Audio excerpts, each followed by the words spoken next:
For years, there's been one huge question on everyone's mind in the music world. When is BTS coming back to the global stage? Well, guess what? The wait is officially over. Today, we are diving into the massive announcement that has fans absolutely buzzing. Let's get right into it. Everything really starts with this one number, 4. Can you believe it? It's been 4 long years since BTS was last on a full world tour. That's a whole lot of time for a global fan base to be waiting and wondering and just hoping for their return on this kind of scale. And now, that long wait has come to an end. In an announcement that pretty much broke the internet, the global superstars have confirmed it. They are coming back for a brand new world tour, and it's kicking off this spring. This is the moment millions, and I mean millions, have been waiting for. Okay, but here's the thing. This is not just any comeback tour. No, this is a statement. The group is coming back with a plan that is just staggering. And honestly, the first few numbers alone tell you a story about some serious record-breaking ambition. So let's start with this, 79. Let that sink in for a second. That is the number of shows they've announced right out of the gate.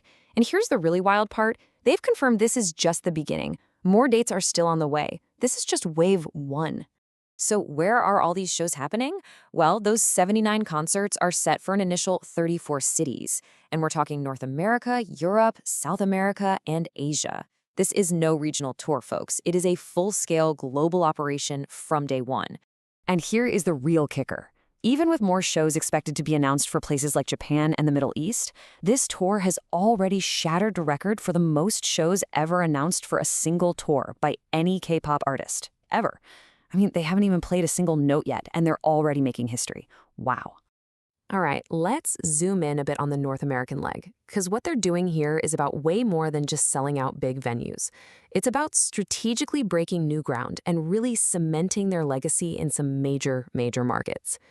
The milestones they're hitting are just huge. I mean, they're not just playing stadiums. They are the first K-pop act to ever headline massive venues in places like El Paso and Foxborough. That shows their appeal really reaches every corner of the country. They're the first Korean artist ever to headline Baltimore's M&T Bank Stadium. And Stanford Stadium. Get this, they're only the second artist in history, right after Coldplay, to hold a solo concert there. These aren't just tour dates, they're cultural landmarks. And listen, this story of historic firsts, it's not just happening in the US. The tour's footprint stretches right across the Atlantic, and they're hitting even more milestones, proving this is a truly worldwide phenomenon. Over in Europe, they've already got 10 shows lined up, and that includes their first ever solo concerts in capitals like Madrid and Brussels, which is a huge deal.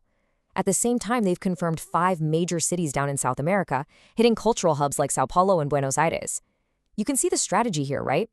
Go back to your strongholds, but also go plant your flag in brand new territory.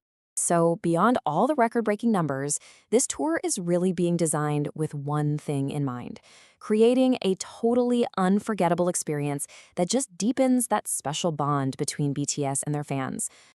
And right at the heart of that whole experience is the stage itself. The plan is for this incredible 360-degree setup, which is designed to give fans a completely immersive view and just feel that connection no matter where they're sitting. This is all about making a 70,000-seat stadium feel intimate. And speaking of connection, for a group that's so tied to its own history, some of these dates are way more than just tour stops. The concert in Busan on June 13th, that one is so incredibly important. It falls on the exact anniversary of their debut, which basically turns a giant stadium show into a really personal celebration with the fans who've been there for the whole journey. So, celebrating the past is obviously a big deal for them. But this tour is also the launchpad for their future. It is the official kickoff for a whole new era. And it all starts with the one thing fans have been waiting for just as much as this tour: new music.